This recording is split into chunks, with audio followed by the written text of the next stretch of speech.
Android 11 is coming out later this summer, and in anticipation for this next version of Android, Google released a public beta for anyone to test it out. I have it running on my Google Pixel 4 XL, so I'm gonna go ahead and give you a rundown of some of the best features. Keep in mind, it's still in beta, so if you download this, just know that you will run into bugs and it might not work very well as your daily driver software.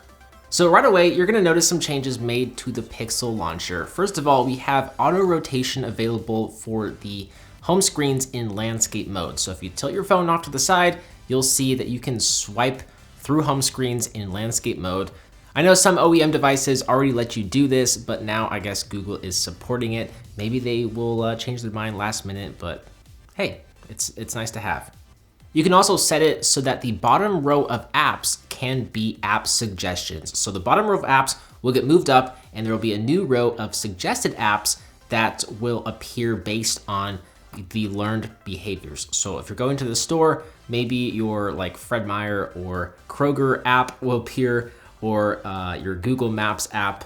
Or if you're coming home, you might see your August smart lock app pop up so you can easily access it to unlock your door, stuff like that. It should pop up here and get better as it learns what kind of behaviors you do. You can pin apps to this section so that they're permanently here and will never disappear. And there's also an option to block an app from ever showing up here. So if something pops up you don't like, you can just whitelist it.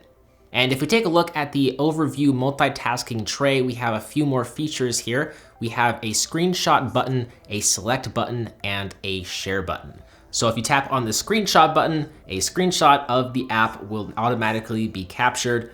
If you tap on the select option, you'll see that all the text on the page is selected for you to easily click on, copy and paste, and interact with it. So that's really cool. Also, you can tap on the share icon to quickly share the app and the page that you are viewing with your friends. So that is nice to see. We also have just a bunch of new animations, very subtle animations, but as you can see, when you're navigating the home screens, you'll see the wallpaper in the background shifts ever so slightly. There's a bunch of these little animation tweaks throughout the OS. The next big feature we have is the new and improved media controls up at the top, which you have to enable in developer options, but once you do so, you'll see this new media control section up in the notification shade.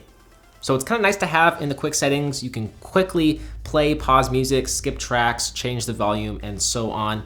You can quickly change the audio playback source from your phone speaker to a Bluetooth speaker nearby just by pressing on this little icon up here.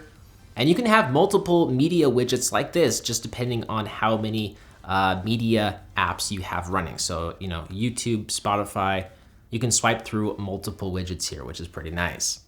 Voice control support has been improved dramatically. When you have it enabled in the developer options, you can just say what it is you want to open, where it is you want to navigate, and the phone will automatically do it, or at least try to, but it works really well.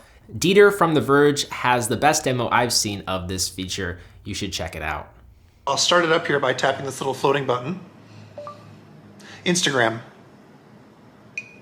Scroll down. Scroll down.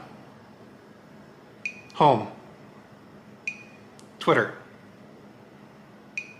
Tweet. You can see it put the cursor right on the compose button there, so I can just type by talking.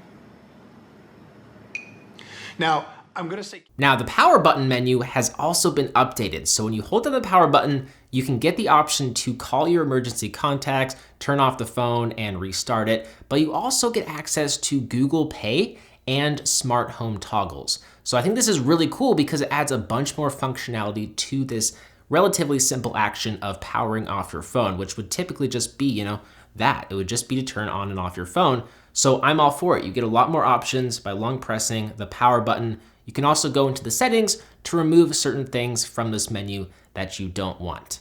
The last really big feature has to do with the notification shade. In the notification shade, we now have 3 categories: conversations, alerting notifications, and silent notifications. So depending on the notification, if it's a text message, you'll see it appear in the conversations section. If it's a reminder or an email, it'll appear in the alerting notifications section. And if it's a silent notification like an Instagram alert or like the weather or Google Now, it'll appear in the silent notifications section. So everything is a lot more organized than it used to be, which is awesome. And I think this is one area that Android does way better than iOS, is managing and sorting notifications. And along with that, we have bubble chat heads that can be enabled in the settings, which are kind of like Facebook Messenger bubbles that will appear on your home screens. You can move them around and open them up to quickly get back to the conversation you are having. Some people will like this, others will find it very annoying, so you can turn it off in the settings. But other than that, there's just a bunch of like subtle animations and some UI tweaks throughout the new OS. We've got some new animations on the home screens, and when you power on and off the phone, you'll see some new animations as well as some new UI tweaks in the settings. But those are the main new features coming to Android 11 later this summer for Pixel devices, and hopefully in the months following to non-Pixel devices like Samsung phones, LG phones, OnePlus phones, and more. With that said, are you excited for Android 11? What is your favorite feature? Let me know in a comment down below. As always, I'm BoHD from PhoneDog.com. Hope you enjoyed this video. Thank you for watching, and I'll see you right back here in the next one. See ya.